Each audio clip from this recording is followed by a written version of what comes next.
Hi mga moms! Kamusta?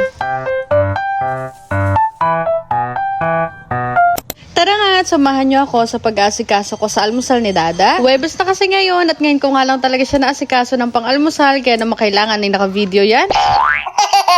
After almost 2 years kasi, finally at dinatnan na nga rin ang babaeng to. Kaya naman ayan, natamad nga. Nagulat nga ako dahil may matres pa pala ako. Eme! Nakadeposit kasi ako for almost 2 years at tinigilan ko na nga yun dahil feeling ko nga hindi nga nakakababay ang hindi pagkakaroon. Kaya lang ganito naman nga ang epekto sa akin ng pagkakaroon at tamad nga at toyo pa. Well, anyway, ang dami ko nga chika. Ito, at nagprito nga lang pala ako dito sa aking bagong electric cooker from Dripor nitong Spam na galing nga din sa Canada. Salamat!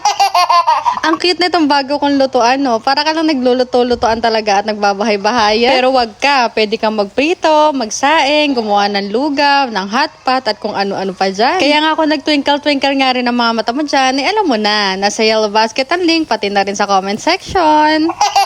Bali, pagkatapos ko magprito ng Spam, ito, at sinangag ko nga lang din pala yung baho namin kahapon dahil si Dada nga ay matagal nang humihiling ng sinangag. Yan kasi talaga ang amats niya na pang-almusal. Kaya lang, tamad na tamad nga ako magsasangag at kailangan pala may bago muna akong multifunction electric cooker bago makapagsangag. Grabe naman!